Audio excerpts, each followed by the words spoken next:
it's Oregon and it rains a lot. And we were trying to find a covered space that's fairly safe for us to dance on, because I'm teaching people age 50 and over. Every morning, a group of Portland seniors glide their way around the basketball court at the Multnomah Arts Center. Zumba never stops. We hug, we laugh, we cry together. It's just been a really amazing thing. Sorry, I'm gonna cry. It's so amazing to see it, it really is. Yes, they tear up the dance floor, but in this case, the floor was already pretty torn up. Crumbled, cracking, patched. There have been some falls where their traction on their tennis shoe is hooked on these chips. We want to keep using this space if they'll allow us to use it, but yeah, it really does need it. It's been let go for way too long. Until there's a major project to completely resurface this and fix everything, it's going to continue to get worse. This court is on a list of projects needing repair at the MAC. A leaking roof, an older playground, a closed-off kitchen, and failing HVAC system.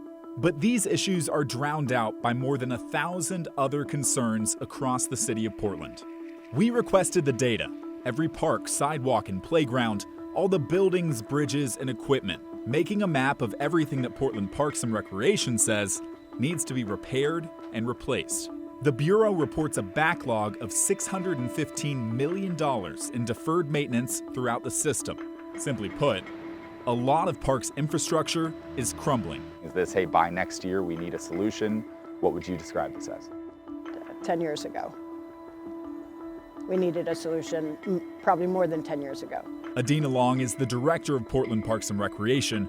For her, it's a question of funding. The growth and the deterioration is outpacing the investment. Frankly, we don't have enough funds to pursue new projects, and we need to use what funds we do have to ensure that the ones that we've started are completed. That's true. This year, Portland Parks canceled its meetings to decide which projects should be prioritized for repair.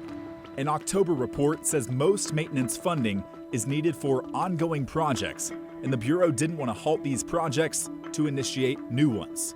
The safety risk closings of Columbia Pool and Grant Bowl may be a sign of things to come. Are we at the point now where those types of announcements will be happening more frequently unless some funding comes in?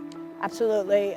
We estimate that 1 in 5 assets will close over the next 15 years if we're unable to identify a means by which to address the deferred maintenance issue. Portland Parks gets about $5 million in general fund money each year to maintain assets.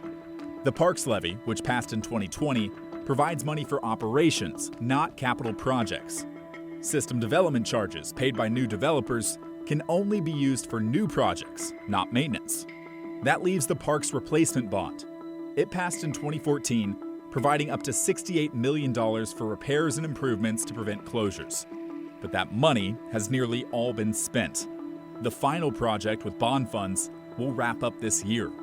Long says City Council needs to find a new funding source for maintenance and repairs. Every year that this grows, does that make it harder to find a permanent solution for this problem? I would say so, yes. It's sort of like chasing the problem. In the meantime, people like Assets Manager Chris Silke continue to report aging infrastructure. This part, this barrel clay tile that goes all the way around the building, needs to be replaced. Adding to the $600 million price tag that the Bureau has already recorded. If you ask Zumba instructor Kristen Sanders, she knows what she would prioritize. You can clearly tell that's why it's wearing out, because it's well used, so they should focus on that. One of the Zumba students is 90 years old. Sanders tells her class to wear certain shoes, and they try to dance around the holes and cracks. But what if they didn't need to? It would be so great. And it would take a load off of my shoulders, making sure that they're safe.